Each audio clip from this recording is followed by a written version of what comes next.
Good evening everyone and welcome to Sim Racing Online. You join us here at Dundrod in Northern Ireland.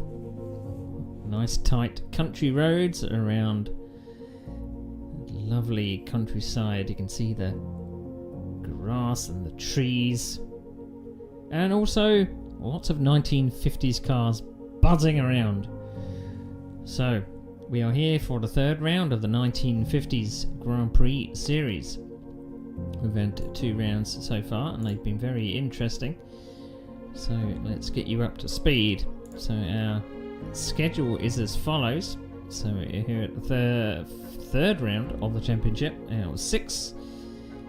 We started off at in Spain at a track 25 kilometers long called Pescara, which was generally public roads, and then we headed to a lot faster and a bit wider of a track. We headed to Germany for the Sachsenring 67. Now we're here in Northern Ireland. But our 4th round will be on the coast of Napoli in Italy, and then we head to France for the Grand Prix of Rouen, and our final round will be on the beaches of the Netherlands in Zandvoort. So the story so far is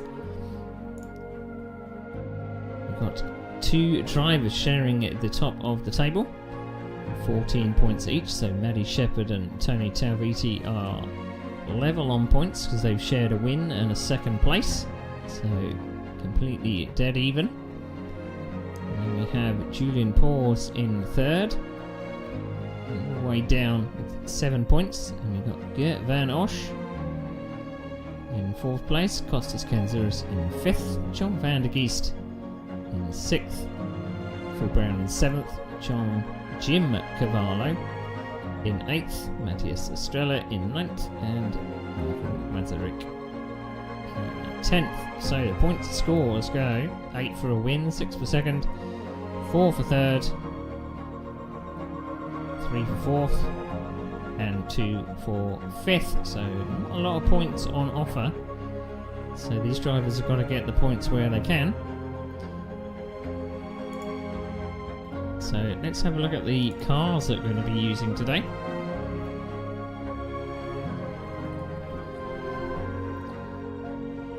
So we start off with the Aston Martin. It is a very rare car. We haven't seen any of our drivers take this car yet. It's a very good looking car. It looks like that seat is very comfortable. For our drivers back in the 1950s, I'm sure it wasn't like that. And we have the Connaught Type B. Connaught Type B. We did see one person take the Connaught Type B last time out. It looks very upright. I'm not sure how our drivers got on with it though, but the Connaught Type B is a nice looking machine. And then we have one of the most popular cars on the track at the moment is the Cooper Climax, the Cooper T43. The majority of our drivers seem to have gelled with this car. You can see that mid chassis driving position. It's quite a light car as well compared to the other ones on the grid. Then we've got the lovely sounding Ferrari 246. So a nice meaty Ferrari engine as you might expect. Nice leather seats. We've got a couple of drivers in the Ferrari so far this season. And then our last, or penultimate car, is the Lancia D50. Lancia D50, very distinctive with the 2 fuel tanks on each side between the wheels and beside the cockpit. I'm sure that fills the driver with a lot of confidence. Packed with fuel on either side of the chassis. And we have the Lotus Type 16. Only one of our drivers has taken the Lotus Type 16. So Gert Van Osch is sporting the Type 16. Very drive position all the way back in the rear of the car. And then we have our last car, the Maserati 250F. Very, very powerful. The engine sound, or the engine note, is not as I would expect it, but it's still a lovely, lovely car. So, that's our cars. How about we look at the track? So 11.94 kilometres long, 7.4 miles. We are in Northern Ireland rather than Southern Ireland. So this track has been around since the 1950s. So how about we actually take a look on the track and get some practice laps in from our drivers.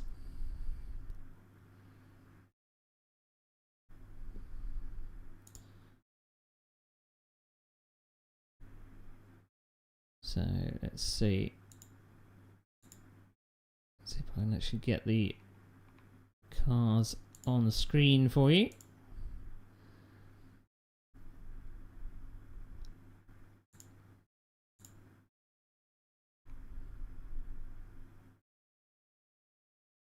So for some reason I'm not showing the cars, and I'm not sure why. It's showing me on the preview.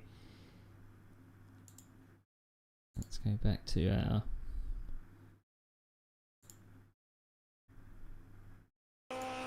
there we go, there's our cars. That's what we were looking for. I'm not sure why we didn't go to the right screen there, but we'll work on that for next time. So got a few drivers bombing around this track at the moment. It's a track that's kind of similar to the Isle of Man. In the similarity is that it's country roads, but you know, you're out in the countryside.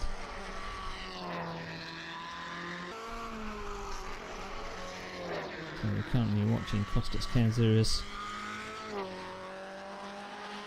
around the grid. He's coming down to one of the slowest corners of the track, which is the hairpin. And I've got all the names of the corners out in front of me. If we can stick on board with Costas Kanzouras, he can maybe take us around a lap. That's if our director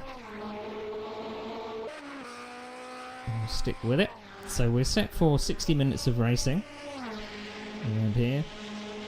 We're due to start qualification in about 7 minutes time, which should be about 10 to 15 minutes. So we're just coming up to the end of the lap. Costas Kanzouras has come around the final corner. It's a twisty section at the end of the lap. It keeps going left and right and left and right, and it keeps the corners get slower and slower until you come up to what is. I knew that the camera would switch. Now we're looking at Ben Summers.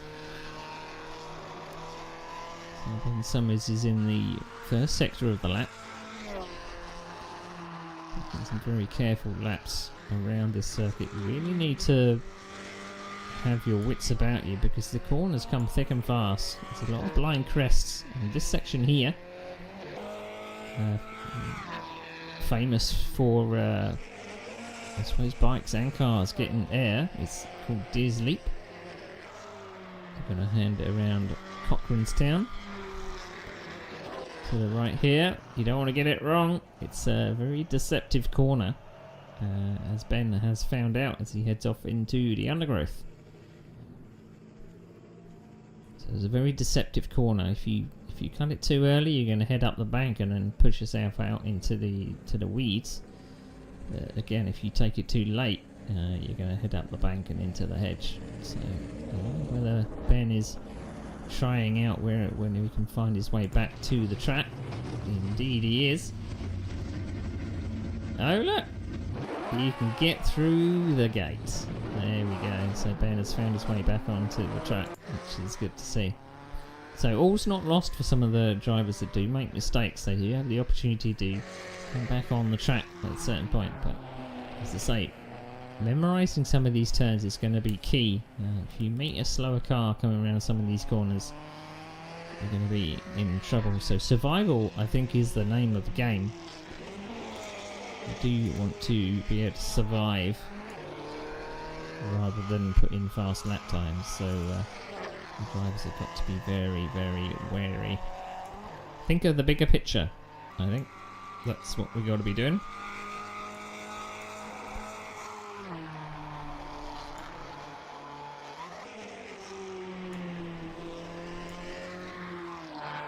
So So who else have we got on track at the moment? We've got Michael Masaryk on track at the moment. Michael Masaryk is one of our Ferrari drivers in the lovely yellow looking Ferrari.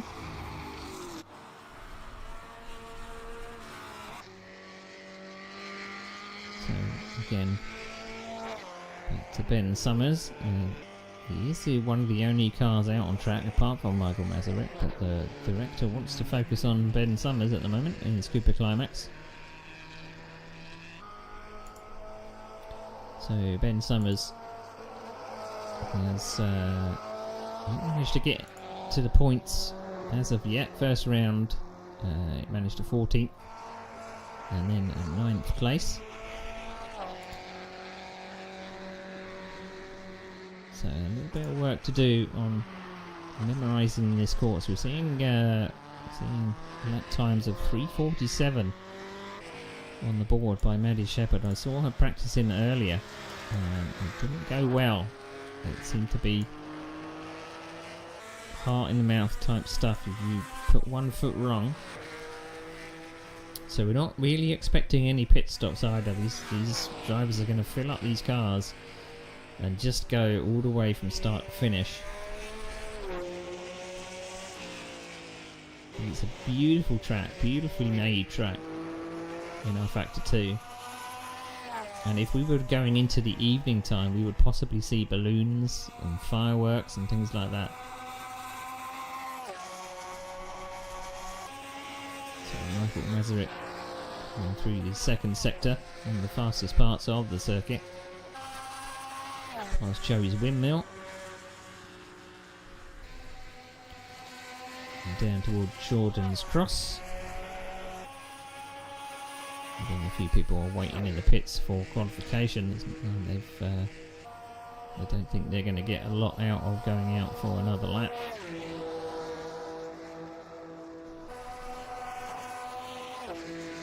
So through these fast turns, the hedge is lining them, but there's a small corner here with a little bit of a curb. That was a little bit too fast, Michael.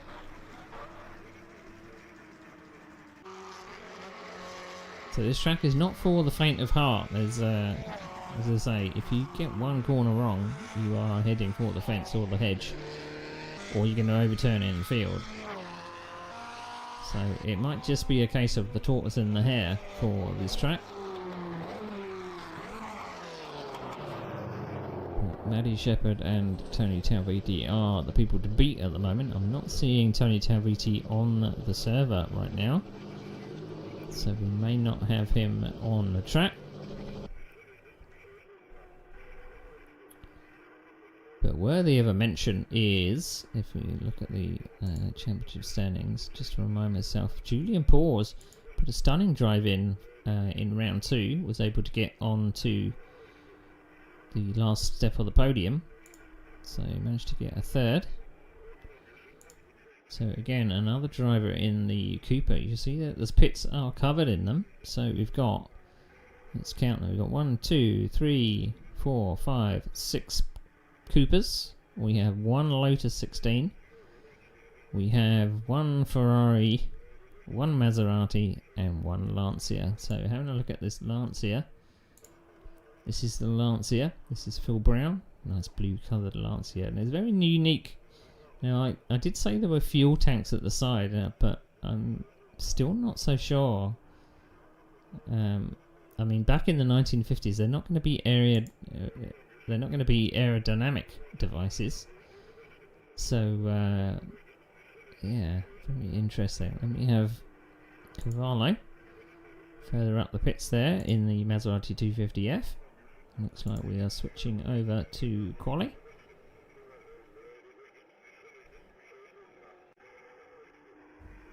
There we go, switching over to quali. Who's going to be the first out? Who is going to be the first out to try and run this track? So I don't believe it is private quali. So you got to find your space on the track. They've got 15 minutes to try and find a lap. And looks like Gert Van Osch is going to be the first to try for a lap. With laps similar to the old version of Spa, so 3:47 was the fastest lap in practice. So this should be very, very interesting indeed. It does look like Masaryk was the first out. So you see you're coming from the paddock out onto the start-finish straight there. So oodles of space for Michael Masaryk. I imagine the rear of the field is going to get out before he starts his flying lap. So a rule with sim racing online is you have to do your out lap, you have to do your fast lap, and then you have to do your in lap, just to make it makes it feel a bit more realistic.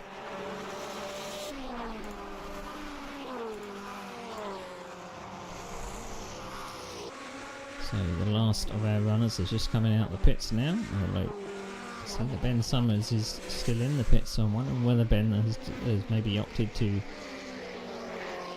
start from the back of the grid, but it might be good to go out and have some track time, because it's not like you're going to be lapped. So Maddie Shepherd in close proximity to some of the other Coopers on the track. I wonder if that's a wise strategy, because she's going to be held up. I wonder who's going to back off just before start-finish straight. We've got nearly 4 minutes before they get round to the end. So they're coming through the Deer Leap section, and you can realise why it's called Deer Leap.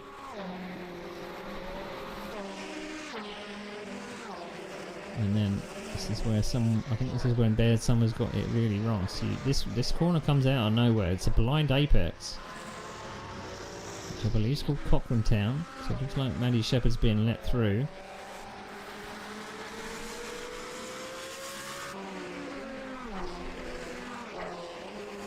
Let's see some of our other drivers. So Cavallo in his Maserati.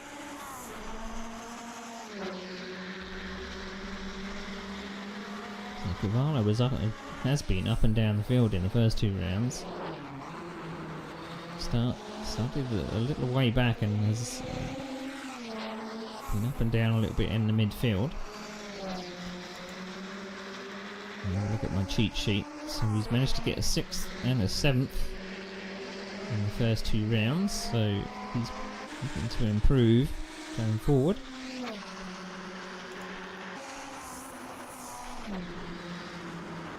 It's not quite how the 250F I thought it would sound. I thought the 250F would probably sound a lot more like the Ferrari, but it's I wouldn't say it's a dull sounding engine, but it's I don't know, it sounds a bit tame. So Michael Masaryk coming down to the slowest part of the circuit, so you got slow around that tight left-hander, and then you snake your way down to this section, which is slowest corner on the track. So it's a Lindsay hairpin. So again, these are public roads used in the 1950s. So apparently that road, if you were heading off and not heading down where that hairpin goes, you'd be heading on to the B38 road, apparently. So that is a thing. So the latter half of the course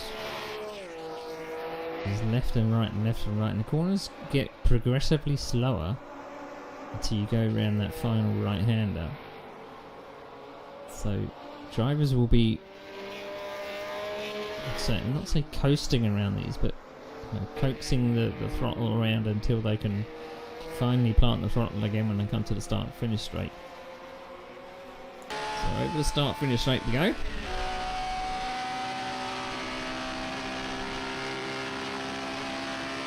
Up Rushy Hill, through the Flying Kilo. So coming up to the Flying Kilo is the left-hander and then the right-hander.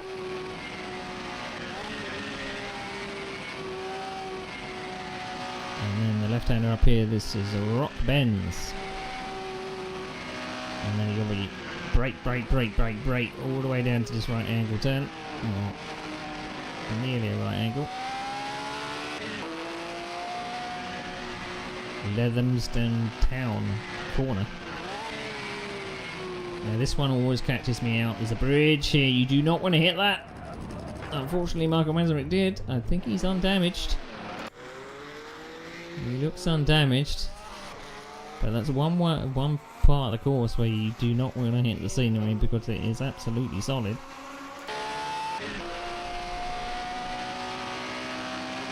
So continuing on to the fastest point of the circuit.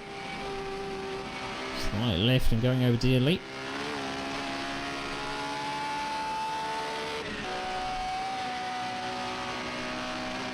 And up to the blind corner, Cochrane Town. Has he got his apex? He has. Not running too wide. That's good stuff. Oh, the car behind didn't. Who was that? The car behind. He's got to be very careful he doesn't collect any of the other cars that are following, because there is the entire field. So Andy Shepherd going through the same section of track. So John van der Geest has stopped somewhere on the circuit. John van der Geest is in the field. And did John van der Geest get out of there? I'm not too sure, but an interesting predicament. Julian Paul is currently in second place, but in the next sector. So fastest sector of the lap so far is 75.5, which is Andy Shepherd. So on pace to provisional pole. So Julian Paul's. This section has been followed by that, I think there's Jim Cavallo behind him in the Maserati. So Maserati is going to need to go again. He's got to keep it in close proximity. There's Maddie Shepherd. So Maddie Shepherd puts in 68.8 second sector. That is the fastest sector of the lap. Or in fact this session. So down to what is the slowest corner on the track. Oh! Maserati making a hash of that corner. That gave Shepherd a bit of a scare coming down into there, seeing a flying Ferrari. Not in the best way. So slowest corner of the track, accelerate up to the Flowbog crossroads. So that's what this section is here.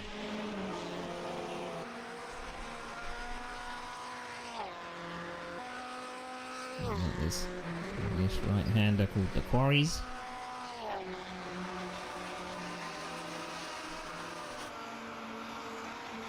And left and try to get your apex in for the final bend on the track. Under the trees called Dawson's Bend.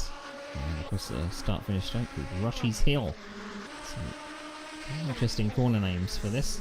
So that is in fact the Maserati versus the Cooper. Sometimes it's good to chase other cars. Jim Cavallo is chasing Julian Paws, but the weather led him a bit astray there. So Shepherd leads with a 3:47.9. Phil Brown in second. Costas Kanzouras has popped in the third. Gert Van Osch in fourth, and Jim Cavallo popped into fifth. So big spread in lap times, as you might expect. It's close between second and third. Phil Brown and Kanzouras set it right 7/100ths of a second, which is quite surprising considering how long the lap is. Two different cars and they're separated by a thin bit of paper. So I don't think John van der Geest found his way back to the track. Oh, that's an interesting way to go through that corner. The car looked like it gripped up. We're going forwards. Oh, Maddie, don't reverse too much.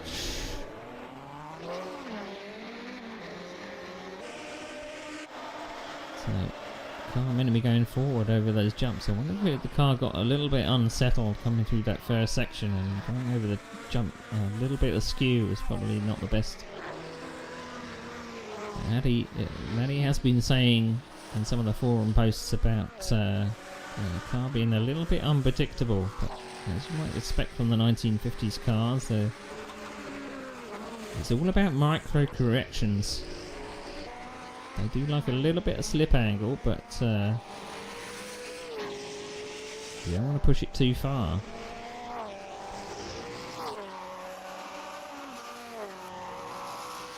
See if we can take a look at this Lancia behind Maddie here.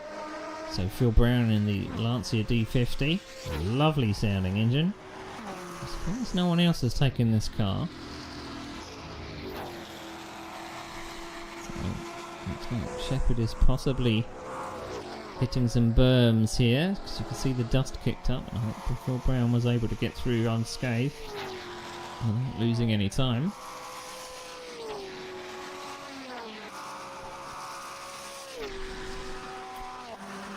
I did see a static is Masaryk come to a stop again. Unfortunately, I think he's got going. But Masaryk is having a hell of a qualifying session. He's spending most time upside down or pointing the wrong way. So hopefully he can get a representative lap time in. Phil Brown. Currently 6th in the championship, got a 13th in the first round. He was going well in the first round until we saw this blue Lancia flash across the scenery in the background whilst I was watching another battle, and he was airborne, so that wasn't too good. But he did get a 5th last time out at Sachsenring, so improving as we go along, getting a handle on this Lancia.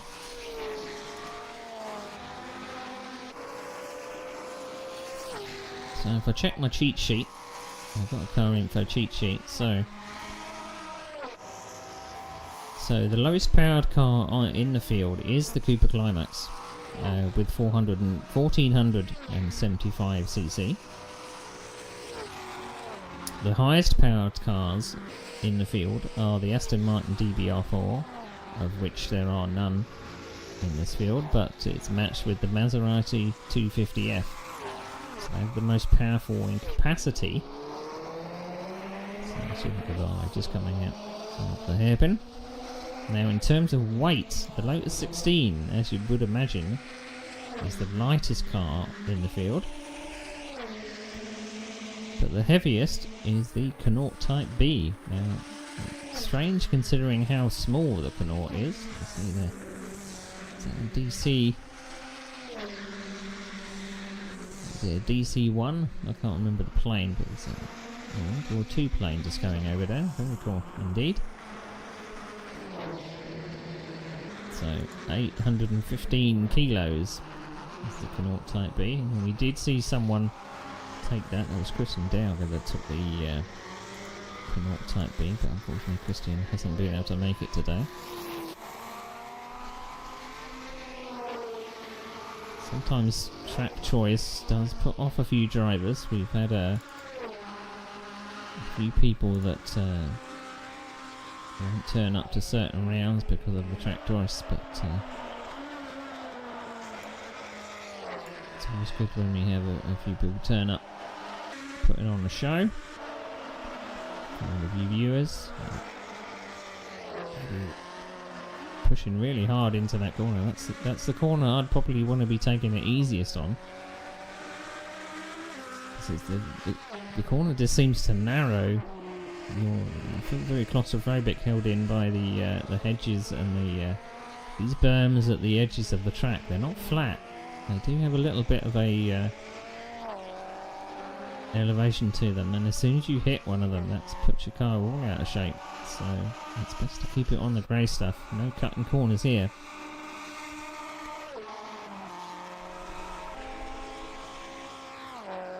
So probably one of the fastest points of the track. So you've got Deers Leap, which is one of the fast point of the track, and then you've got this section which is slightly twisty, but it's still quick.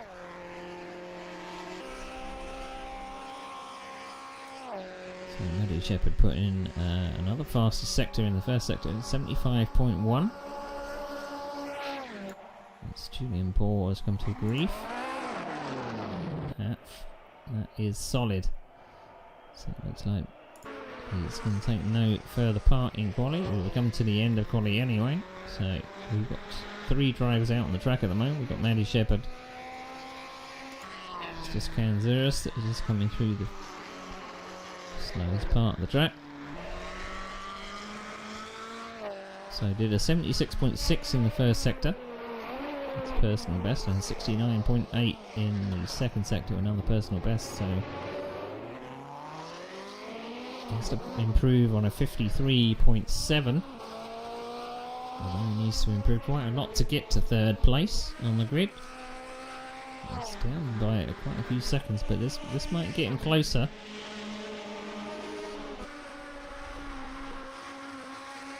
So through these fast corners towards the end of the lap. You can also see a nice bit of rubber put down. Can you imagine this place if it was in the rain as well? That would be a hell of a challenge for these drivers. Under the trees, up to the final corner. How brave do you want to be? And across the line we come. He does improve, but not position, so stays in fourth. And we have Michael Masaryk taking to the scenery. I didn't know someone could go off there. That's an interesting place to take a jaunt. Now, I did challenge people in chat before the race. I said bonus points for anyone that lands upside down in the field, but I didn't think people would take it literally. So, Michael Masaryk is possibly going to have to settle for 8th place. The two drivers behind him didn't put in a representative time. So across the line he goes. So he stays in 8th, and that looks like it is the grid. So our grid is set. So let's have a look at our starting order. So, as we might imagine from times in practice, Maddie Shepherd tops the timesheets with a 3:46.8. Julian Paws in second, Gert van Osch in third, Kostas Kanzurus in fourth, Phil Brown in the Lancia D50 in fifth, Romain Lebreau, didn't see much of him in qualifying, in sixth, Jim Cavallo in seventh, Michael Masaryk we saw going off towards the end, and then rounding out the top 10 is John van der Geest and Ben Summers. So we normally have John van der Geest is normally running a custom skin for this race. Indeed, in the sea of Coopers that are green, we have a Cooper that's nice and dirty and blue, so that should make it stand out. But the rest of the Coopers, unfortunately, in this field are green. So just to make things extra confusing for me, they are all green. So from what I remember from the setup of the track, there is a possibility that you can do a Le Mans style start. So you can come out of the pit lane at an angle from pit lane to start off. I don't think that the admin have decided to use that starting method this time, because that might be a little bit too cruel. So it will be a standing start, and we're not really expecting any pit stops through this race, but as I say, drivers are just going to have to kind of rein themselves in a little, not push too hard, and just survive to the end, because any mistake is going to be very, very costly. So just surviving to the end, I think, would be a good idea. So I imagine now we're in warm-up for 5 minutes. There's going to be a couple of people that are going to do some practice starts on the grid. Try and find that clutch bite point. Because we have seen a few people bogging down at the start. But the first 2 rounds have been relatively clean, considering the challenge of these courses that the admins have set. They're not easy by any means. The first course was 25 kilometers long, the longest Formula 1 track there ever has been. I'm surprised they didn't put Isle of Man on the calendar as well. It would have been interesting for these drivers to try and memorise. So as I said before, this track is 11.9 kilometres long.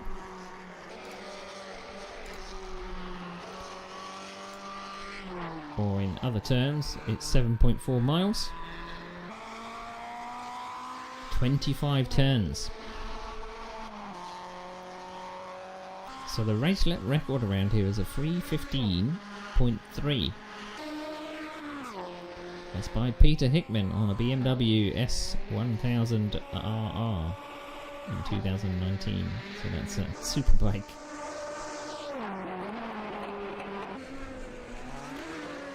So the majority of things that this track does hold is motorbikes. So it did hold. I can speak. I can. I think the admin is just restarting practice there, or restarting warm up. He's waiting for someone else to get in. The Ulster Grand Prix between 1953 and 1971. And then we have the RAC Tourist Trophy, which I think this is loosely based on. So 1950 to 51 and 53 to 55. And then we have the Sidecar World Championship, which, can you imagine Formula sidecars around this track?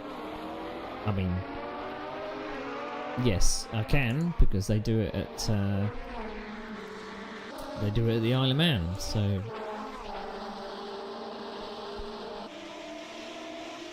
the Sidecar World Championship, 1953 to 54, 56, and then 69 to 71. So sidecars possibly be a little different than they are today.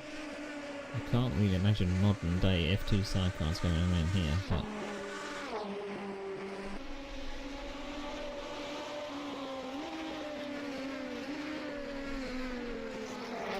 so the Dundrod circuit is in County Antrim in Northern Ireland. So it did hold a Formula 1 race, but it was a non-championship race. So that's why it's not famous in any way for Formula 1.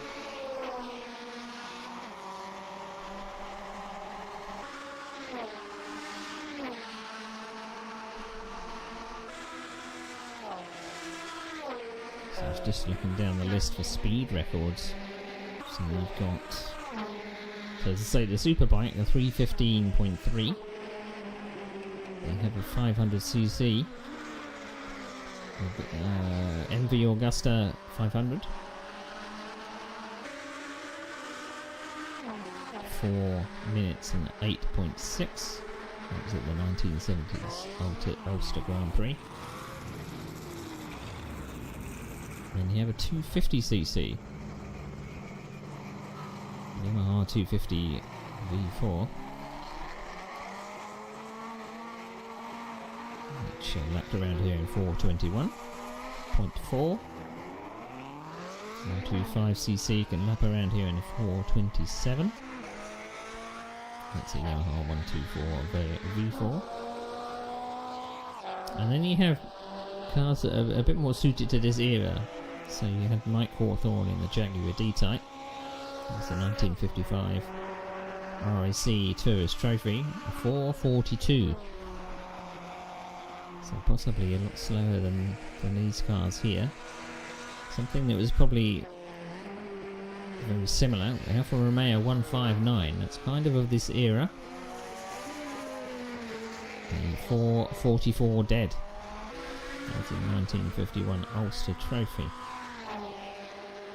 And then down the bottom of the list I've got a 50cc, 5 minutes and 17.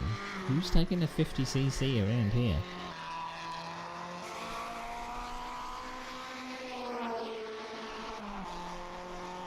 Must be a pit bike or something.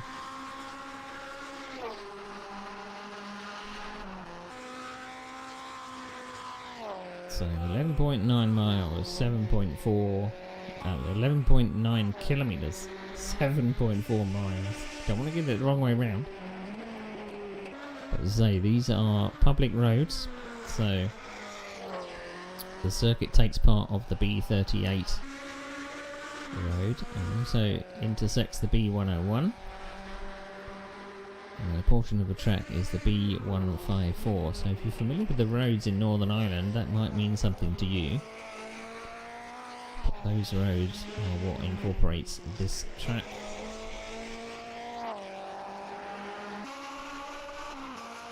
So standing start, just waiting for the clock to come down, so standing start, I assume that they're going to be either 2x2 or 3x3. I can't imagine it'll be 3x3, but unless I'll have to see. So predictions. Are the Coopers going to run away with this one? Are the Coopers more well suited to this tight and twisty track?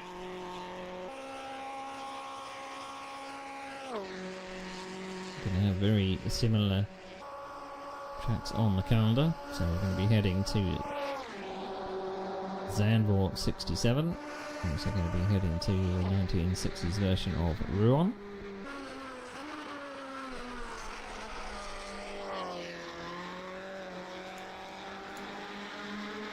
Also the fourth round, which I've forgotten. The fourth round is Napoli. Now Napoli is very similar to this, but instead of heading around country roads, we're still going around public roads in Italy, in Napoli, but it's a little different. We're heading around the coastline and through the village of Napoli. So we come to the end of warm-up. We're going to be gridding up in a second. So it's quite warm in Northern Ireland. We have a weather of 28 degrees Celsius. A nice warm track temperature of 32.7.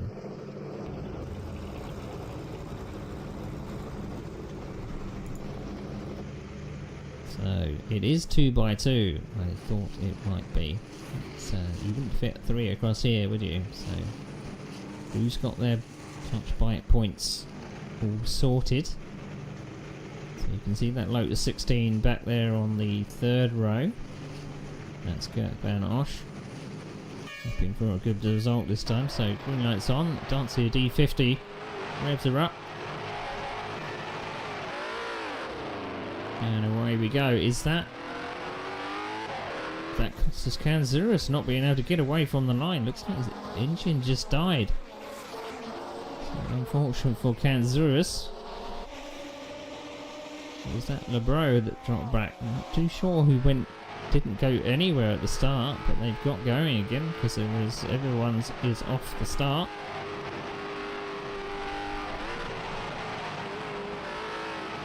Alright, so gently does it through these first few corners.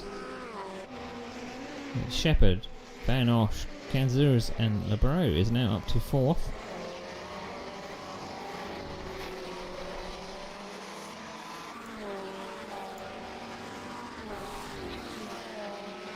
So Pause is now, maybe it was Pause that went nowhere.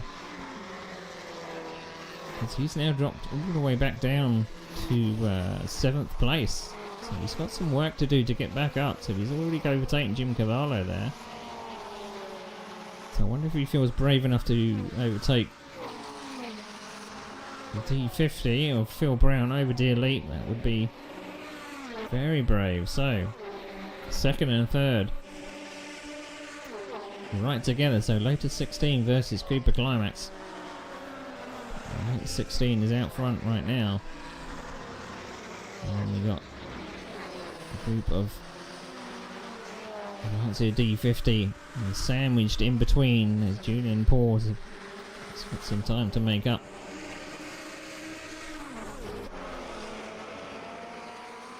So these drivers have got to remember that they have 60 minutes of racing to go. Oh, too wide down here.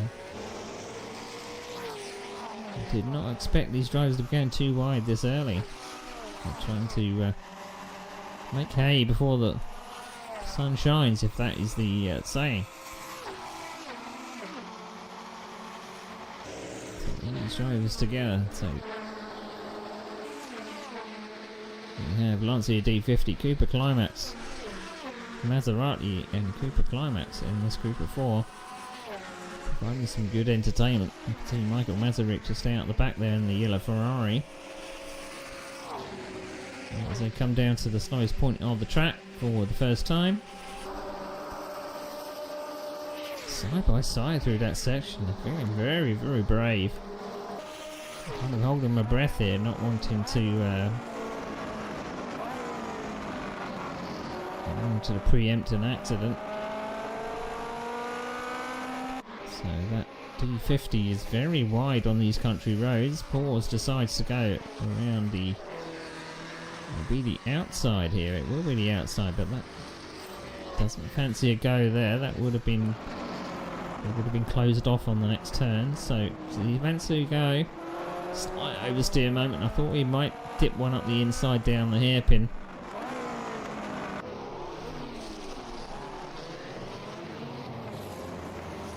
Phil Brown, a slight nudge. Obviously the Cooper Climax is better to get off the corners, but Phil Brown was a little bit sluggish, so through these left-right sections down at the tail end of the lap for the first time. Maddie Shepherd is away by 8.4 seconds, while the rest of the field is nose to tail, particularly this section here. We can see in the background there, Cavallo gets it all kind of upside down and round. So it seems like he got loose, but then couldn't gather it up, and in the end it was just a passenger over those grassy berms. So that split up the pack a little. So Romain Lebreau is now right in the wheel tracks at Phil Brown. So Phil Brown is planting his car right in the centre of the track. There is no way through up here.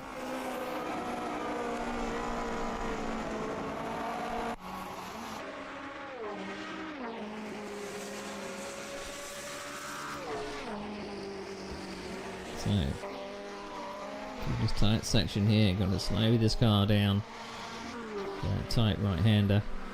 And then you head to one of the fastest points of the track over Deer Leap. So the Lotus 16 has now gapped these two Coopers. It's now just Costas Kanzouris and Julian Paws to battle it out. Vanosh in second is probably glad that he doesn't have any Coopers in tow. He can concentrate on putting in some good lap times. So over Deer Leap.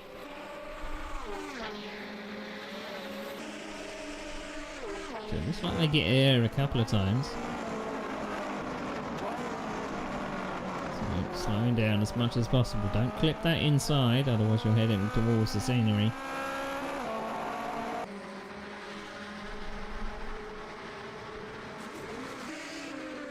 So side by side through that section, that was a very tight place to overtake. I didn't think that was going to be a possibility, but it made it stick. So Julian Paws now on the fight back up to third place. Now he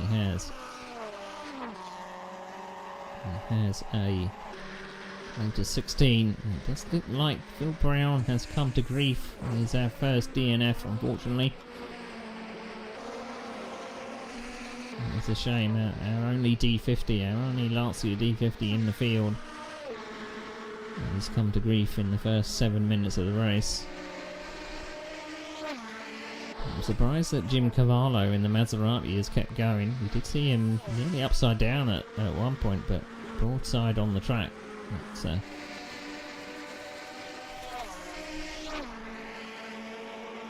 Lebreau must have come to... Maybe Lebreau and Phil Brown maybe got into an incident, because Lebreau is now without a Lancia D50, and he's now got another... He's now behind Masaryk near the back of the field.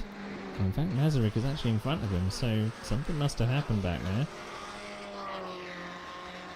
Must be very easy as Masaryk gets all sideways. He managed to get going again. It looked like he collided with a couple of hedges, but it looked like he ran wide on the outside of that turn. Handbrake turn at the hairpin. That's an interesting way to get around that corner. I don't know if it's the fastest way to get around that corner, but it is a way to get around that corner. So reminder, points for this race only go down to 5th place. So right now, the bro is in the last points paying position. But we still have 52 minutes of racing to go. Matthew Shepherd crosses the line, fastest lap time of 3:49, so putting in the lap times while she can. But again, she could possibly still gas a little, but there's a lead of 14 seconds. I'm wondering whether Van Osh has the pace to catch up. Last lap time of 3:53, so it's like there was a lot of pace difference. So Masaryk has kept going. He probably realises that it's best to keep going because there may be DNFs up front the longer we go in the race. So low 16. And Julian Pause has found the low 16. So Julian Pause was able to do a 3:51.5. Van Osh is in the 3:53, so Van Osh has got to increase his pace a little in order to stay in front. It will still be a good finish to finish on the podium. It'll be a second race in a row. Well, second race in a row for Julian Pause. For Van Osh, he's got some catching up to do. He did start out well. That is Masaryk in the background again, heading into the field. So he's having a torrid time.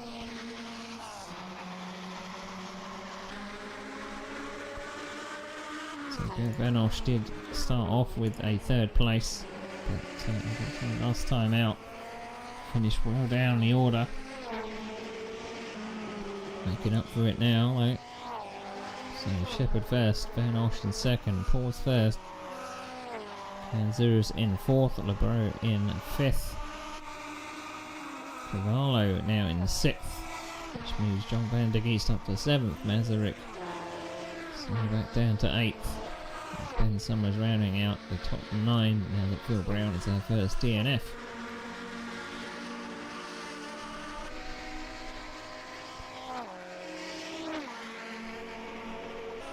So has Van Osh picked up the pace a little? It looks like Pause is not really any closer in these. The remainder of this lap, 1.5 second is the gap. So track temperature up to a nice toasty 46 degrees. I did see mention of a couple of drivers said they were struggling with tyres last time.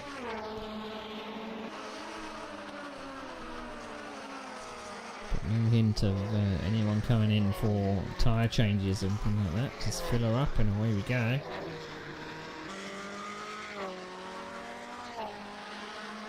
So as you might expect, these longer races do affect drivers that will possibly have trouble concentrating, keeping your head in the game. Going around country roads like this, you have to keep your concentration up. You see in 4th place came to a standstill out the hairpin there. But he's managed to get going again. So he didn't lose any places. Costas was... Here we go, Julian Pause right on the rear of Gert Van Osh. So this is the latter portion of the lap. So coming through these turns, it gets slower and slower as they go. Van Osh is kind of off line there a bit, which maybe makes him slow out the final corner. So this, I was going to say, this is his chance. Julian Pause, I was hoping he was going up the inside there, but probably gave himself a fright going up the burn there. Going up the berm, the glass berm on the outside. But managed to keep it pointing in the right direction. Van Osh saw Cooper in his mirrors and nearly scared himself off the road. So Julian Paws is now on chase of Maddie Shepherd. Maddie Shepherd on the fastest lap of a 3:49.0. Does Julian Paws have anything for that lap time? The lap time will come down as we go through the race.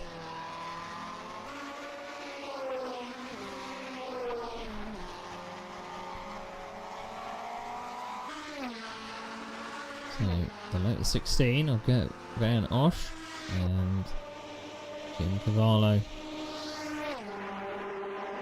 in the Maserati 250F and Michael Mazurek in the Ferrari 246 are the only other cars in this race apart from Cooper Climaxes. So the Cooper Climax probably provides stability more than anything. I thought that it was possibly the slowest car in the field, as we see John Vandergeest in his lovely blue Cooper with a dirty nose. Maddie Shepherd continues out front.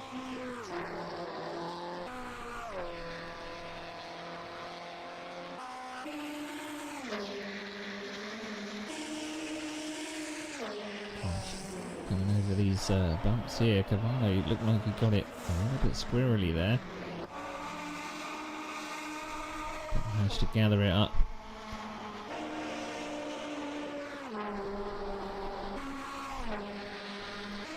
So after those first flurry of laps in that first part of the race, the only drivers that are near each other are Julian Paws and Gert Van Osh. I wonder whether Gert Van Osh would actually prefer someone in front just to kind of keep pace, just to have someone to chase. Saw on my map that maybe Ben Summers came to grief at the hairpin. I could see someone trying to power slide around it, so maybe he got into the same predicament. So 45 minutes to go.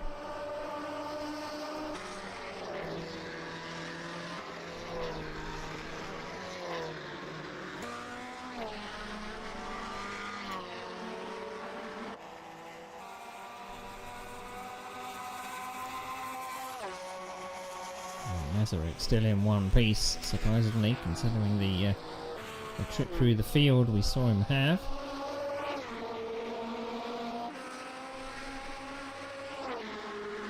So the leader's coming to the end of the lap.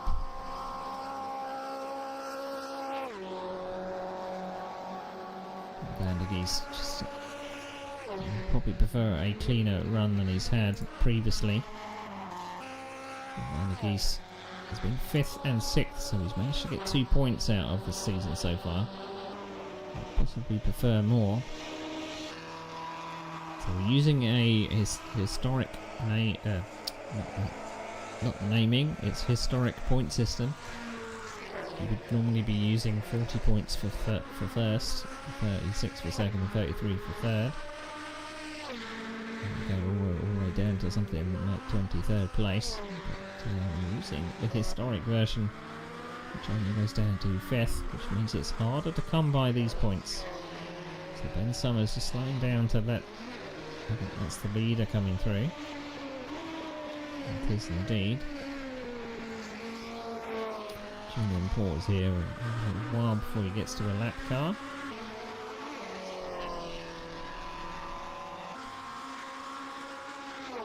So, as I said in the earlier broadcast part, it was a matter of just keeping your concentration for this 45 minutes.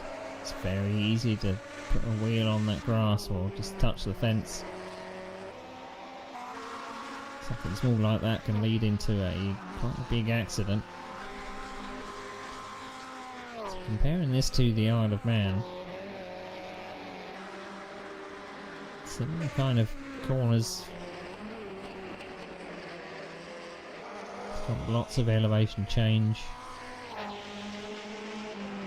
They're all very claustrophobic in sections.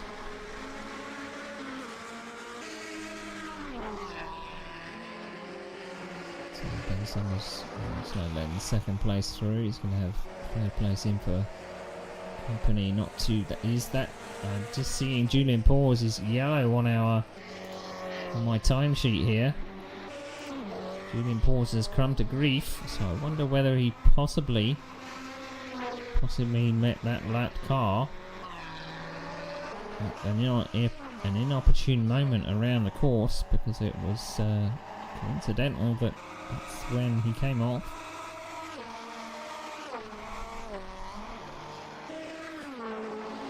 So that's now dropped him down to third, so he's got to do all of that work again to catch Gert Van Osch. No damage done, but it has brought Costas Kanzouris into the company. Julian Paws is in the 349s, so he does have the pace for Maddie Shepherd.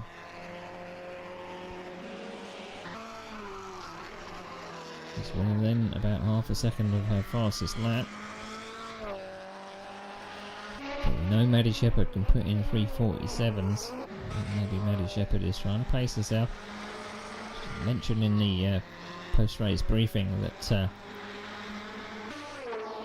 found it a little bit hard the longer that the race went on, the lighter the car got. The car seemed to get a little bit unruly. But she's going to make quite a few number of points in the championship, because her nearest championship contender, unfortunately, is not here today, so he's going to drop a number of points. Not a lot of points because of the point system that we're using, but he's going to drop some points, so there's going to be a change in the championship lead, no doubt, and possibly a change in the who's in second place, but we'll have to see. So Mazurek continuing in 8th place, hoping for attrition.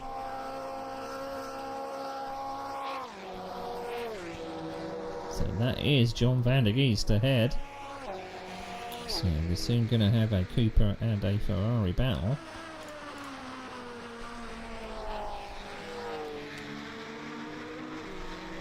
It makes me wince a little when I hear those gear changes and I hear the revs come up that high. So Michael Mazurek seems to have got some rhythm back, because he's able to put lap times in under 4 minutes. Van der Geest saying slightly wide, heading down to the hairpin. I don't think anyone fancies overtaking in the hairpin. It's hard enough to get around on full lock around there.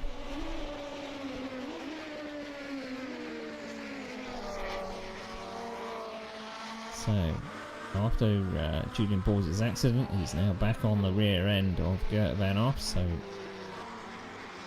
battle resumed. Slightly wide there, he's pushing a lot. Be very careful that push too hard. We're still at 39 minutes of the race, there's plenty of time to pass. There's no rush. So we're coming to the end of the lap. I would think that Mazurek should just be able to power past this Cooper on the straight with the power of that Ferrari engine. Van der Geest puts his car right in the middle of the track. And it's going to try around the outside here, but he's going to be on the inside for the next turn, I believe. Side by side down here. It's very, very brave. That's how we do that. So Mazurek back up to 7th place. And again, John Van der Geest down to 8th. So 38 minutes to go, not long till half distance. Still looking at those lap times. So it does look like perhaps Van Osch was 3:55.9 that last lap. So I wonder whether he got caught up with that lap car as well. I think it was Ben Summers. Caught him just after the first sector.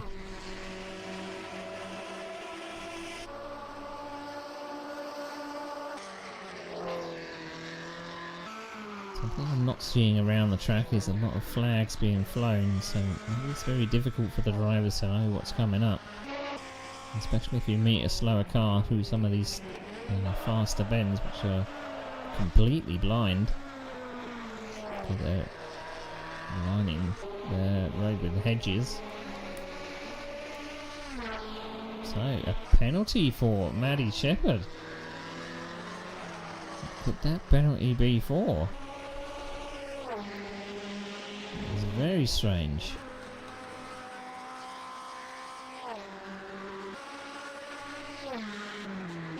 Could it possibly be track limits? I think you get track limits around this track because you can't run off the course. So there's a lead of 27 seconds. So she has 3 laps to serve this penalty.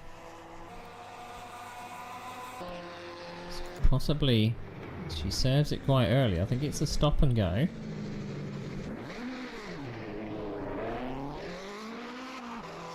And out she comes. So let's drop the lead down to about 13 seconds. That's half the lead.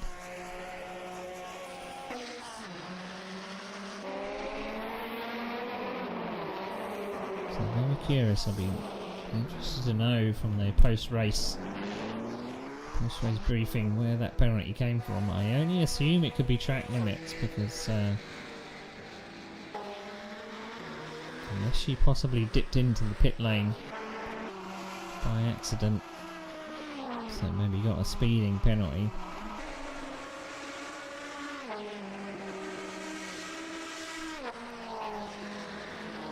So Ben Summers making his way through. Looks like that was John van der Geest.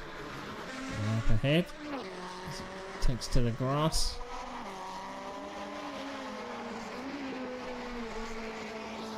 So Costas Council is in a solid 4th place. 7 seconds behind second and third, so second is here.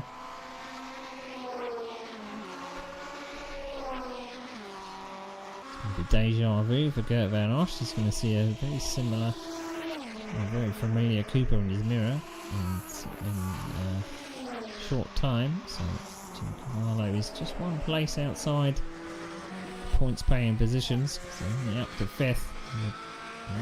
If someone else could have a DNF, I'd imagine. So Michael Mazurek just coming through this. John van der Geest has got in front of Mazurek again, so I don't know if Mazurek has had another problem.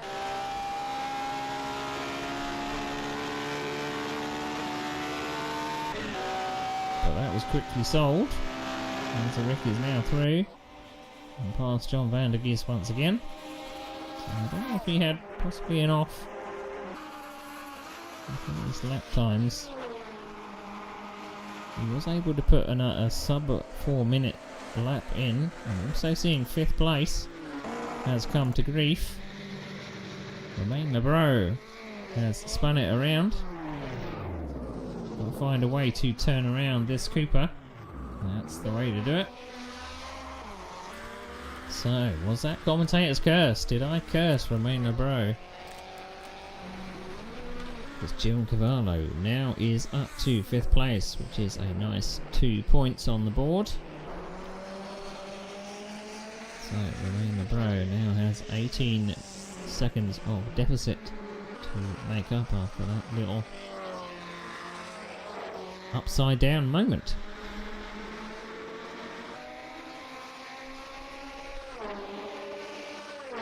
So Julian Pors continues the chase. Gert Van Osch.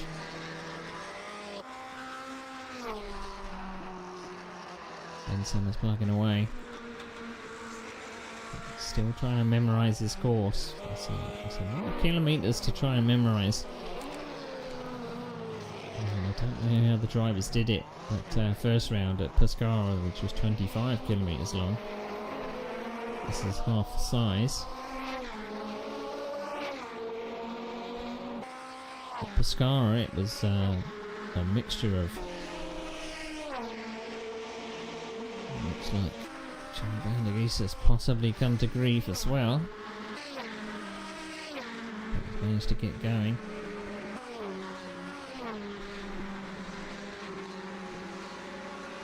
So John Vandergeest was battling away with Masaryk, but unfortunately he's now dropped further back from 7th place.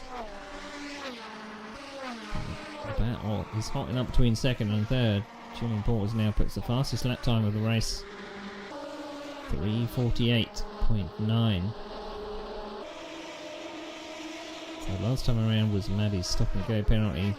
That means her lap time dropped to a 4:01.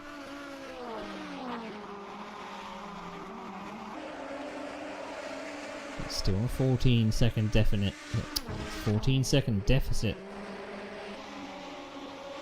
So she has room to manoeuvre.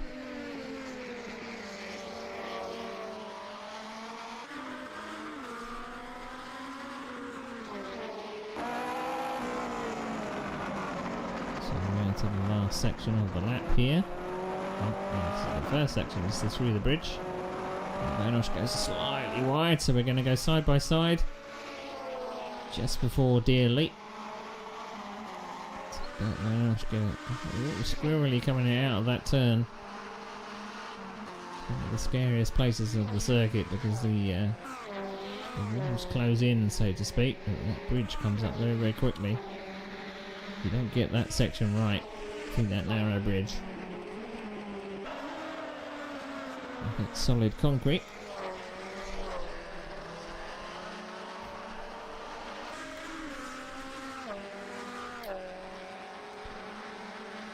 And head up to Quarterlands, the right-hander, and then a blind corner through here. Thankfully there is some notifications of what kind of corner is coming up, so you get a little bit of a clue. This is Ireland's corner coming through here. And then we get into one of the other fastest points of the circuit, but it's not straight down here, so you've got to be brave.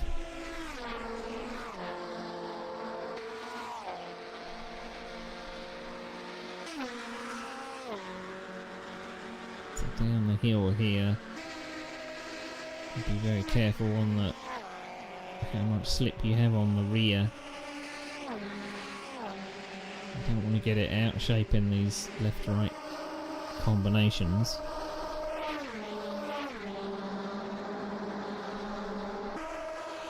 So through Jordan's Cross they come. This is Wheeler's corner coming up. Julian Porters gets it out of shape. He was well away from the apex. I saw he was away from the apex. That means that Vanosh is through again. As we approach last half distance, Julian Porters is now stricken across the track, and I hope people notice that he's there. So he's now clear to go. I don't know if he's struggling to get it. He's in neutral at the moment. He's now dropped down to 4th place. He's got going again. So a costly mistake from Julian Porters. So maybe due to track knowledge, but I've said it before and I'll say it again, it doesn't take an awful lot to go off here. I think we'll possibly cut away just before Michael Masaryk maybe hit some scenery there. He did indeed. In fact, it wasn't Michael Masaryk that hit the scenery. Maybe he got away with it this time.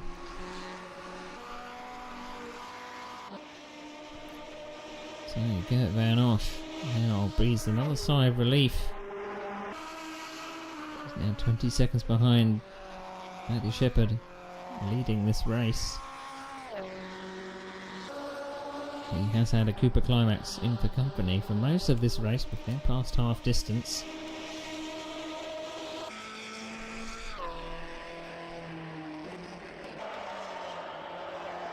But, costly mistakes from Julian Porters has dropped him back now off the podium. Kanzuris has got a little bit of a gift here. So that's the leader. The leader has gone off at the bridge. So managed to get going again. Hopefully no bent steering.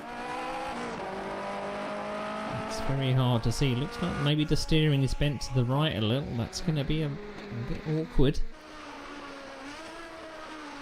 So concentration problems perhaps creeping in for these drivers. Now coming past half distance is only it's not long in terms of the races we normally do here, because we normally do 45 minutes to 60-minute races. And we've only just passed 30 minutes. I think it's the combination of these cars and a track like this. You've got to keep concentration all the time. You can't put a wheel wrong. It'll be very, very easy just to cruise around this race and maybe pick up some of the places. But when you try and push, when you try and extract the most out of your car, you're pushing the boundaries. You start finding that you're maybe drifting wider, a touch more than you want to, and maybe touching a curb or a berm here, there, and everywhere. That is third place. So Costas Kanzouris now making mistakes. He's managed to get it going again. We do have Julian Paws that's in quick proximity, so he's going to come around this corner that we just saw a spin at. He didn't get it going in the end, so Kanzouris is now, and that looks very bent, doesn't it? I think he's going to come to a halt, and I think that's going to be our next DNF. It looks like his car is very... Yeah, you see the wheel, it's pointing to the right there. I wonder whether he's going to decide to take it back to the pits or not. It's unfortunate, because he was looking for a good result. I'm seeing another yellow flag just over the line here.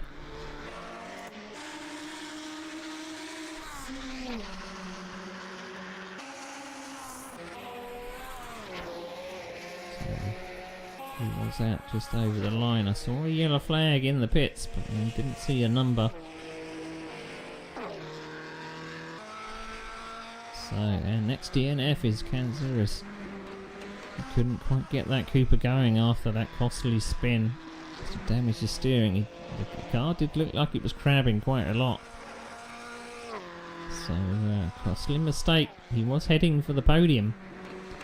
But, so, he swings in roundabout. So we're now back to Shepherd in first, Van Osh in second, Julian Paws in third.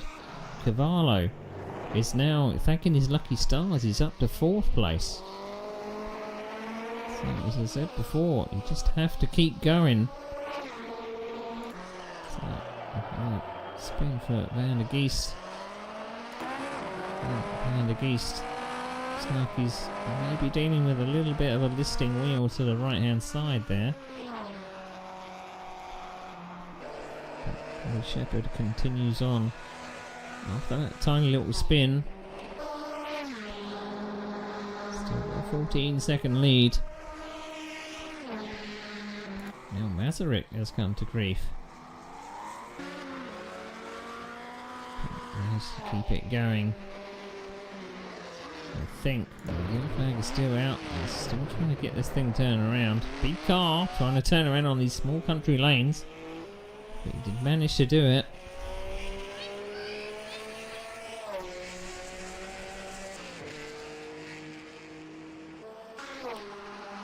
So, what more can happen in this race? Accidents have started to happen. It's got to be able to keep going. Maybe you'll get some points in the end. So, a race of attrition. Car and driver. So it did look like Kanzouris did drop out because his car was possibly too badly damaged. He was at the just after the first sector, I think. So he would have had to negotiate some of the hardest parts of the track with a car that's not in the best of conditions. So decided to call it a day. So Matty Shepherd still leads now by 15 seconds.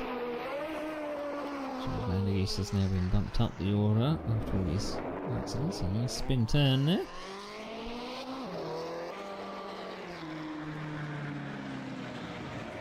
And Summers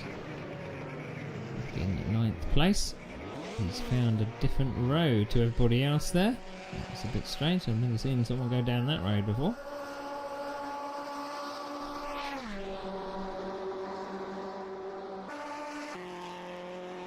So Gert Van Osch now all alone on track. No Coopers around him. He's probably seen that gap up front yo-yo a little bit. And he's wondering what's happening to Maddie Shepherd, but she's kept it going. So that last lap time of Maddie Shepherd was 4 minutes. So dropping a few seconds to the car behind, so Gert Van Osch last lap time 3:52. Down to the hairpin. Let's see if we get a nice handbrake turn here. Right.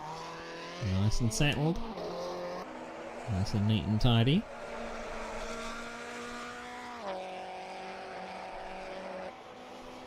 We have to see whether we can get a car on board that's going over Deer Leap, because it'll be very interesting to know what kind of top speeds these cars are doing over one of the fastest points of the track.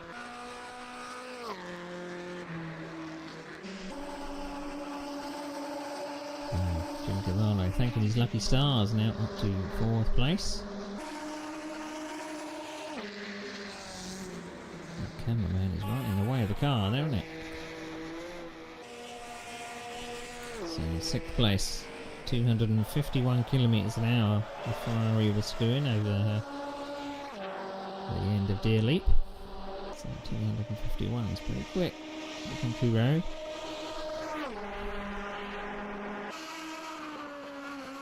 I saw that the car was Maddie Shepherd.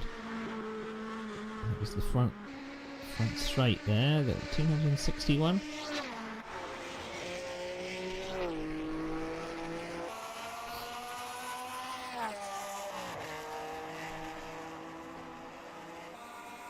I'm really interested to know from some of the drivers.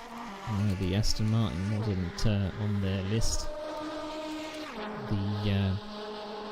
There was a couple of cars missing from the field. As I said in the build-up, no one decided to take the DBR4, the Aston Martin DBR4. And we did have one person last time out take the Connaught Type B. One of the heaviest cars in the field. Ben Summers just put into the inside to let Jim Cavallo through. 20 minutes to go. So I'm not seeing any crabbing of Shepherd's car there. I would imagine she's possibly backed off the pace a little, but looking at the last lap time, 3:48.8, so still kicking on. Keeping that gap at 17 seconds. But you don't want to get into an accident where it damages your car and to limp back to the pits. So Romain Lebreau front end is not looking stable at all.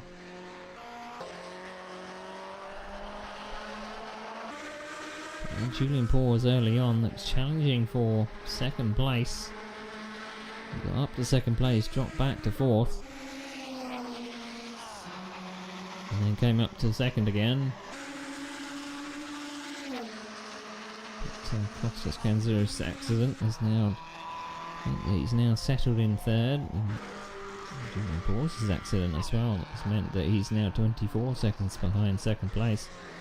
So yellow flag, that is fourth place of Cavallo. Cavallo, just at the end of Deer Leap there, he must have got it a little bit squirrely. Just before one of the blindest corners on the track, at one of the fastest points of the track, so he's managed to keep it going.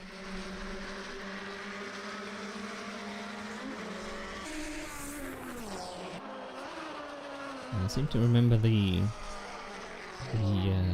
race we had at Pescara, so the first race of the season. So looking back at the list here, we managed to get 15 runners on the track.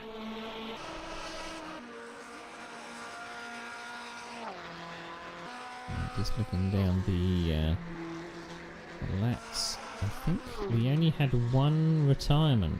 No, I didn't. I think we had only 3 retirements. It doesn't tell me in the lap sheet whether they actually retired. It tells me how many laps they're down. So Maddie Shepherd with 1 win already this season and a 2nd place. Set to get another win on the board. So I'm seeing that the points on the website aren't really correct, because there was supposed to be a fastest lap point, but they decided to take that away.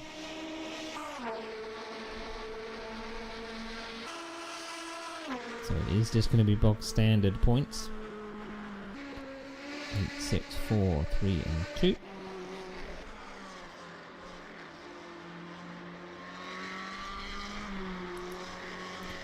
So there is a team championship for this series.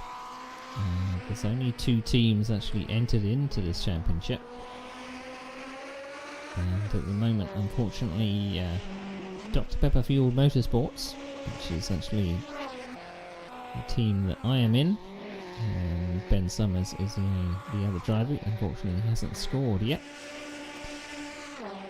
But the only other team in this series is GEAR,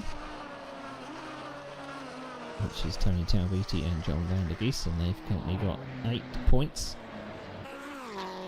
Oh, LeBro getting a little bit out of shape there, but I think he's managed to gather it up.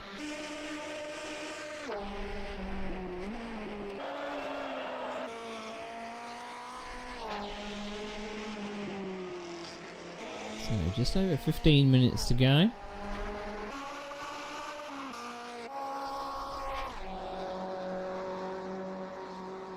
Just looking down at the records as well. So Tony Talviti and Maddie Shepherd have shared the poles out as well. But this race will put Maddie's pole record up to 2.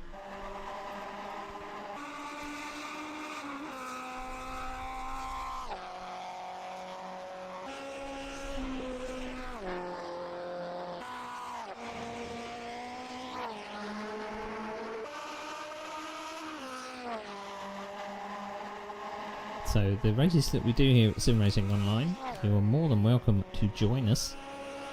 Just go to simracingonline.co.uk. We do a number of sims, number of races. We try and keep it varied. It's not just GT3 cars all the way. So it's completely open. Sign up at the website. It takes a little time for the admin to approve the membership, but once you get going, you've got all the race stats and everything, and the race series nicely made into the website. So the admin team do a great job, no matter what sim.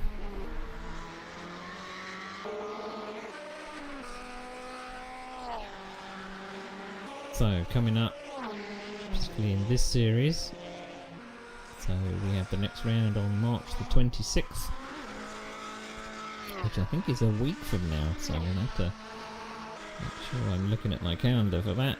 I missed that.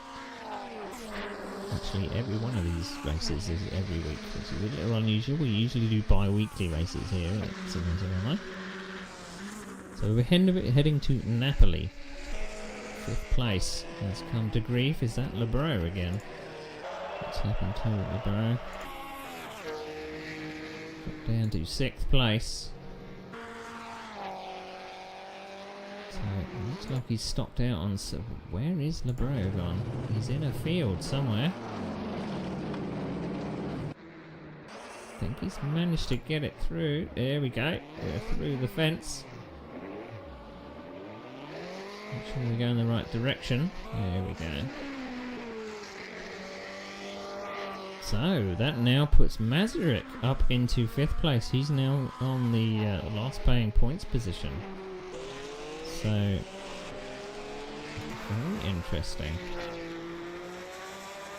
So Masaryk has been plugging away. He was near enough on the back row when we started. He didn't have a representative time in qualifying, but he's managed to plug away at the back, and he's now made his way all the way up to 5th place through attrition, passing a couple of cars on track as well.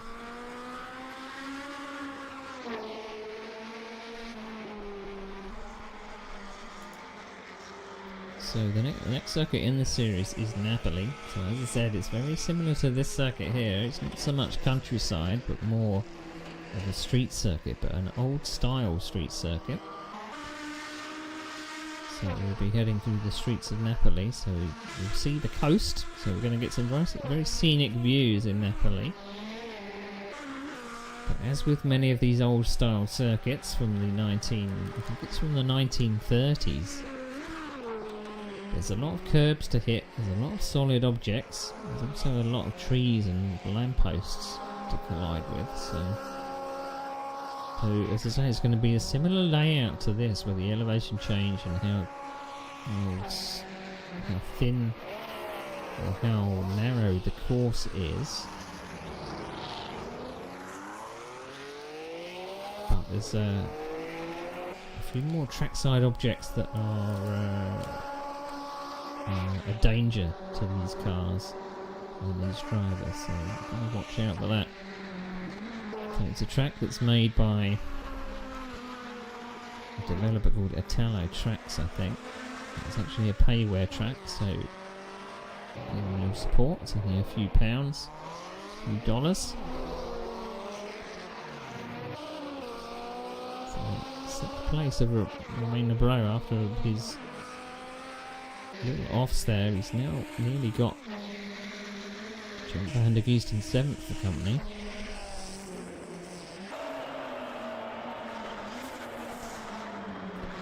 So the other track that we are using, or we did use in round 1, was Pescara, which again was another payware track by Italo Tracks, so thank you to them for providing those. But then for round 5 and 6, I would say our classic 1960s tracks, and our drivers know them well because we've raced them in a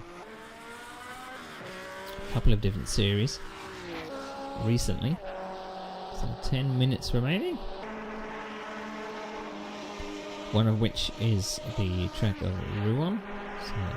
So you possibly know Rouen from the game at Grand Prix Legends. It was actually put in Grand Prix Legends because they couldn't get the license for the Le Mans 24-hour track. So Lebrow, you can see that John van der Geest is now gaining, so I wonder if Lebrow has a little bit of damage. John van der Geest maybe fancies in an extra position. I know it's not for a point, but I think maybe Lebrow is just trying to drag that car back to the finish. 9 minutes to go. So we could have a showdown between 5th, 6th and 7th here to round out this race. So now that the rest of the field have pretty much spread out from them earlier battles. So over Deer Leap, Romain Lebrow gets it all out of shape. Unfortunately, gets it all out of shape and into John van der Geest. So that was really unfortunate. So he looked like he was having it all out of shape over, I think that was Deer Leap. Car landed and suddenly went sideways, and unfortunately he was side by side with John van der Geest at the time, so Van der Geest has got going again, but that was very unfortunate.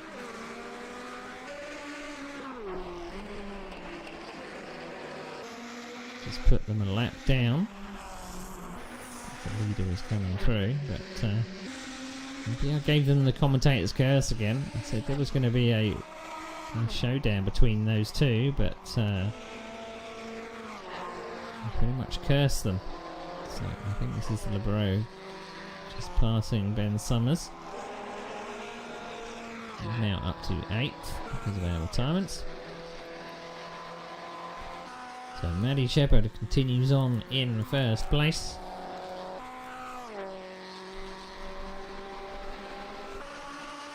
And 17-second lead on the rest of the field. It's John Van der Geest. Possibly pop on board to see. Yeah, I'm not sure that steering is straight, you know.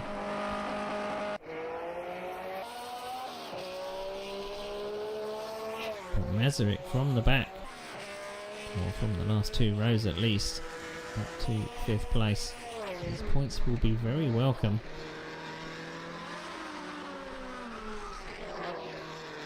John Van der Geest having extra problems there. Couldn't quite slow it down for. Looks like just the end of the lap, I think. That was just around about the stone bridge. So Julian Pause and Maddie Shepherd are coming around some of the lap cars. Tail of the field.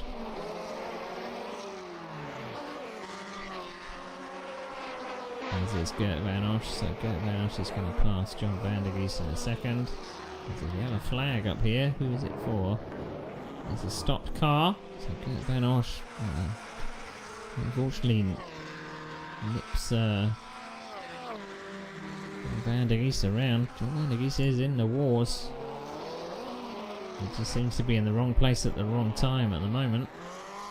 We did see a stopped car down there. I'm not sure who that was.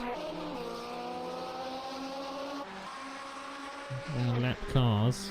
Again, it was a green Cooper, but what green Cooper? It wasn't Maddie Shepherd or Julian Pause, I know that. Could have been Romain Lebro. In fact, it would have been Romain Lebro because he's the only green Cooper left in the race, apart from Ben Summers. I think we saw Ben Summers elsewhere on the circuit.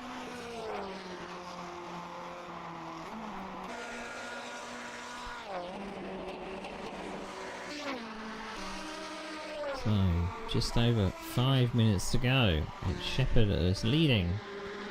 19 seconds from Van Osch in second. Lap times have now dropped to the 3:55 area. I don't know if that's possibly the leaders were going through the lap cars on that lap. So,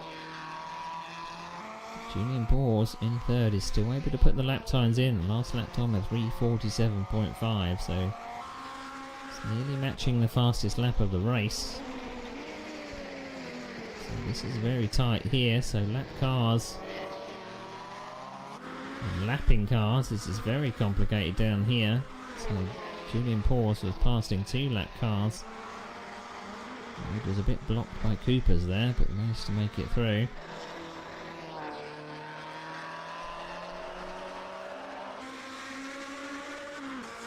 With 33 seconds to the lead, Julian Pause was 3:47, so kind of a bit in vain.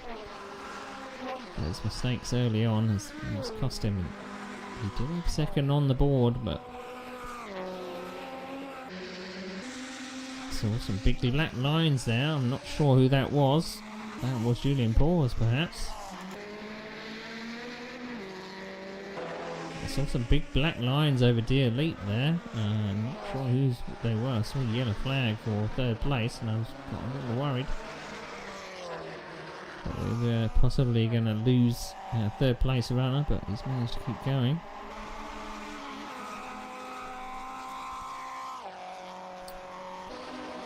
So, the leader is part way through. He's coming through to sector 3.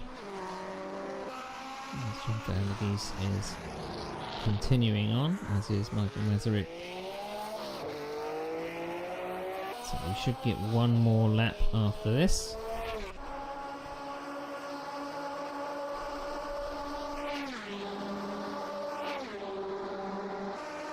Right, so maybe we will get that showdown. So Romain Lebro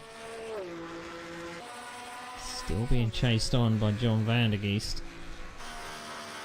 They are in close proximity to each other. In fact, they're not. I got really excited then. It's the wrong Cooper. Excited then. It's actually it's Julian Powell that's coming to the lap, John Van der Geest. So you see that car ahead, that is John Van der Geest going past the camera, and Julian Powell forgot what corner he was at and went straight forwards. He's got to be careful here that he doesn't get a penalty. Let's just get going. He did have a lead to this guy of 56 seconds. So he wasn't really in any danger of losing, but he must have just become a little bit unsighted, or I forgot what portion of the track he was, and decided I'm not slowing down for this, so we're just going to go a little bit wide. So Maddie Shepherd heads out onto her last lap.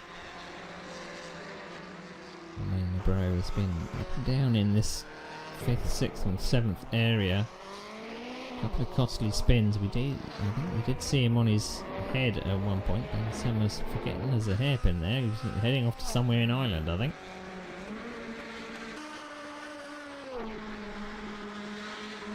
Not sure where that B38 takes you, but so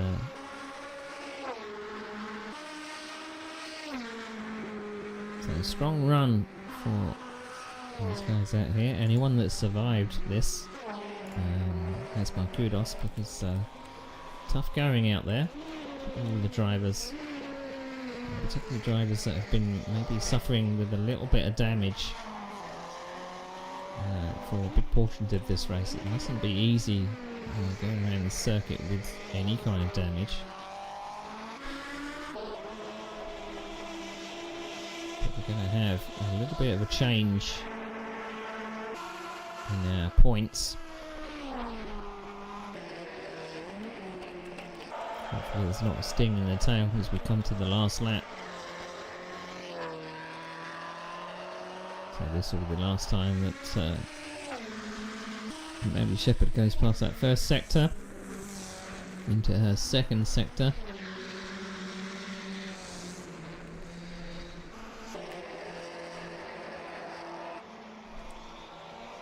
So Ben Summers continuing on in 8th place. That is not the corner he thought it was, I'm sure. Putting on a show for the fans by jumping over the fence.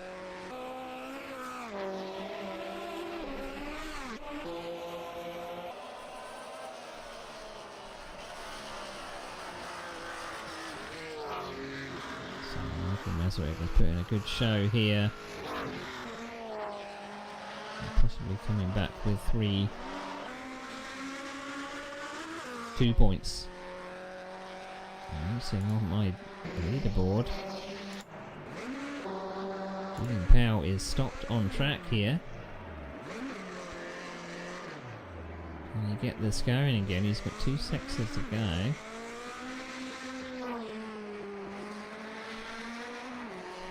So he's got the entire straight of Deer Leap to 4th place, so he should be okay.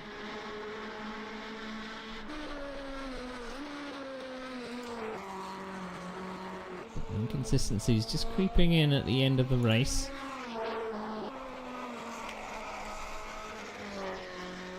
Ben Summers is still trying to find where the track is after rotting over the fence there. So Maddie Shepherd just coming round the hairpin for the last time. I'm sure we will pick her up at some point. So Julian Paws, after that little excursion broadside across the track, is now still one step on the podium.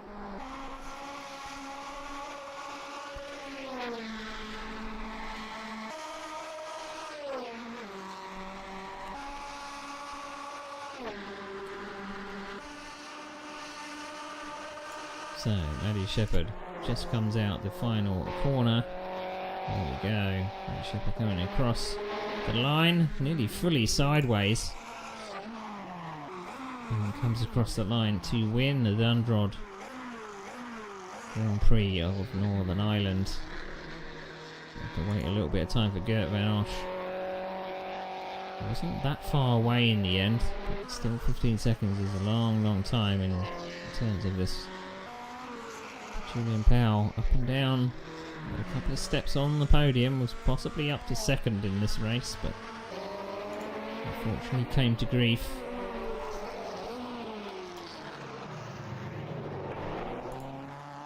And the hairpin for the last time, getting up to the last sequence of corners. I'm sure he'll be thankful and glad to see the back of this race. So coming through the last few corners here. Wait till he sees what course is next.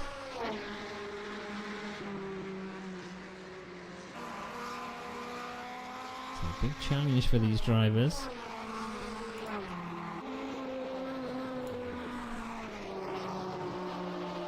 So there we have it. That is the Dundrod Northern Ireland Grand Prix. Just filling in the rest of the points, so I can tell who is who. So we had a couple of early retirements, unfortunately, which was unfortunate for those drivers, but we should go to the results. So it looks like everyone has crossed the line. I can still see or hear someone coming over the line. Not sure who that was. That is Jim Cavallo coming across the line for 4th place. So now it looks like we are all ready to go to the results. So Maddie Shepherd gets the win with Gert Van Osch in 2nd, Julian Paws in 3rd, Jim Cavallo comes home in 4th, John van der Geest in what should be 5th place there. We are missing someone out of the list. So Michael Mazurek should be in 5th. I don't know if we've had a late disconnection. I'm going to keep him in 5th for now. John van der Geest in 6th, Romain Lebreau in 7th, Kostas Kanzouras. We're missing 8th place as well. So Ben Summers is not on the board as well. So Ben Summers should be in 8th, Kostas Kanzouras in 9th, an earlier retirement, and Phil Brown in 10th. So how about that? How about that? A very, very interesting Grand Prix. Very interesting indeed. So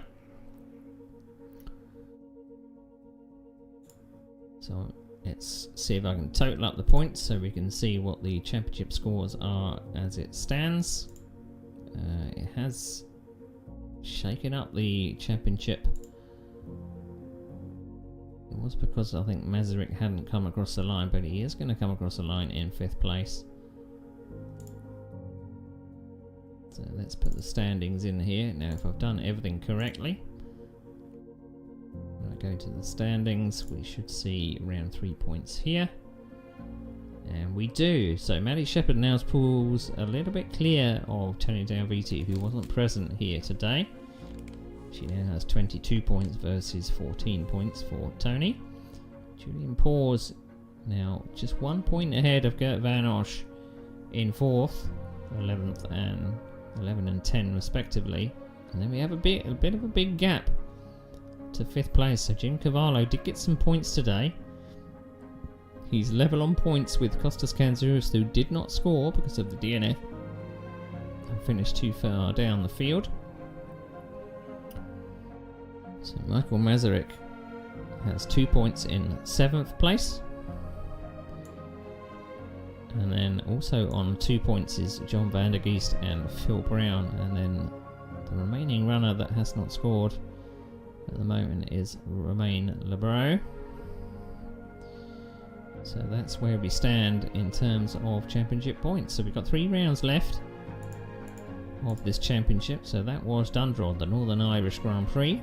We're going to be heading to Napoli in a week, so join us back here in a week as we go down to the seaside, basically. We're going to be going to the seaside town or Napoli, so expect to see sea views, but we're going to be going through the streets, so these cars are going to be possibly hopping over curbs and hopefully not hitting any lampposts or trees.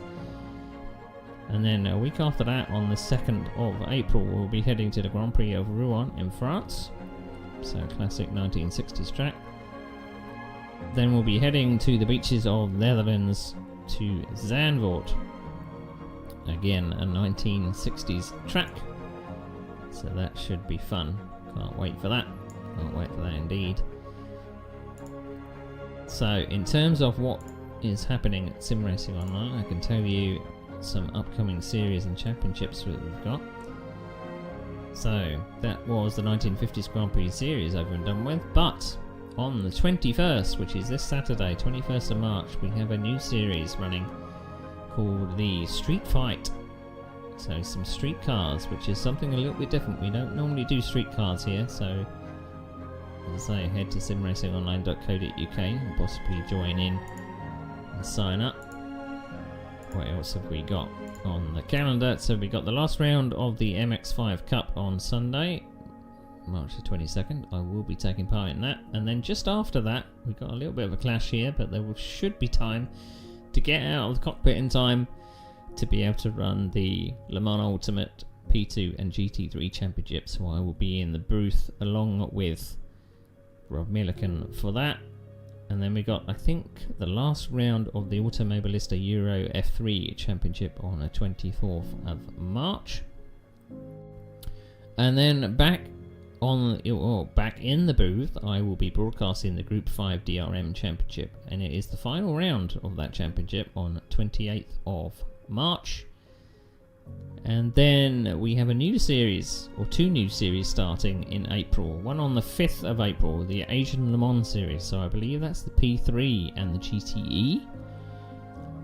So all Asian tracks. And then our last thing on the calendar is the 7th of April. Automobilista 2, and we'll be doing the Porsche Cayman GT4 Championship. So look forward to that. Forward to that indeed. So thank you for joining me, everybody. It's been good. We've had a nice time out in Northern Ireland. We expected a few more drivers, but we got what we got, and we had plenty of action out there at the start of this race. But 60 minutes took its toll on some of the drivers, and we did suffer from a few DNFs. But kudos to the people that did get to the end in the end. But we'll see what happens in the next round next week. So thanks for watching, and I'll see you on track next time.